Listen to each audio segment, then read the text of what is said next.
नमस्कार। 17 अप्रैल 2026 एक ऐसा दिन जब मोदी सरकार संसद में एक बहुत जरूरी संवैधानिक संशोधन पास नहीं करा पाई। अब देखिए, हैरानी की बात यह है कि ठीक 2.5 साल पहले इसी मुद्दे पर लगभग 100% सपोर्ट मिला था। तो फिर अचानक ऐसा क्या बदल गया? चलिए, आज इसी सवाल की तह तक चलते हैं। ये कहानी सिर्फ एक बिल के फेल होने की नहीं है। इसके पीछे पॉलिटिक्स है, स्ट्रैटेजी है और एक 50 साल पुराना समझौता है जो अब दांव पर लग चुका है। जैसे ही बिल गिरा, असली लड़ाई तो संसद के बाहर शुरू हुई। एक जबरदस्त पब्लिक बैटल कि आखिर जिम्मेदार कौन है। सरकार और विपक्ष दोनों ने एक दूसरे पर आरोप लगाए और देखते ही देखते देश के सामने दो बिल्कुल अलग अलग कहानियां पेश की गईं। सरकार का नैरेटिव या कह लीजिए उनकी कहानी बिल्कुल सीधी थी। गृह मंत्री अमित शाह ने सदन में पूरे जोर के साथ कहा कि वो तो गारंटी दे रहे थे, महिलाओं के अधिकारों की गारंटी, लेकिन विपक्ष ने उन्हें रोक दिया। इसके बाद तो पोस्टरों और विज्ञापनों में विपक्ष को महिला विरोधी तक बताया गया। लेकिन दूसरी तरफ विपक्ष की कहानी बिल्कुल अलग थी। उनका कहना था कि ये काला दिन सरकार के लिए है। कांग्रेस पार्टी की प्रियंका गांधी ने कहा कि वो महिलाओं के अधिकारों को नहीं रोक रहे थे, बल्कि सरकार की उस कोशिश का विरोध कर रहे थे जो उनके हिसाब से जनता को गुमराह करने के लिए थी। तो देखा आपने, एक तरफ सरकार कह रही थी कि देखो, विपक्ष महिलाओं का भला नहीं चाहता, और दूसरी तरफ विपक्ष कह रहा था कि अरे असली खेल तो कुछ और ही है, ये लड़ाई आरक्षण पर है ही नहीं बल्कि किसी और ही चीज पर है। और वो असली लड़ाई थी परिसीमन की। कंफ्यूज मत होइए, विवाद महिला आरक्षण के आइडिया पे था ही नहीं, क्योंकि वो कानून तो 2.5 साल पहले ही सबने मिलकर पास कर दिया था।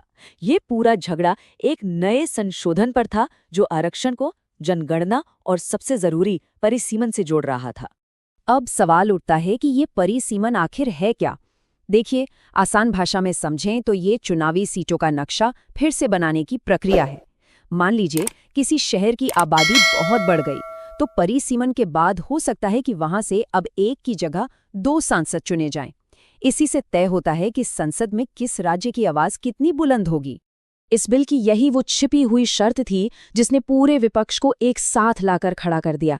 विपक्ष का सीधा आरोप था कि सरकार जनगणना और परिसीमन का बहाना बनाकर आरक्षण को अनिश्चितकाल के लिए टाल रही है।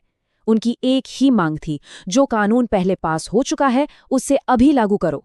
लेकिन सोचिए, ये परिसीमन का मुद्दा इतना बड़ा क्यों है, इतना सेंसिटिव क्यों है? असल में ये कोई नई बहस नहीं है। ये तो भारत की राजनीति में दशकों से चली आ रही एक बहुत ही जटिल पहेली है। आपको जानकर शायद हैरानी हो, लेकिन 1976 से देश में लोकसभा सीटों की संख्या बढ़ाई ही नहीं गई है, उसे फ्रीज करके रखा गया है।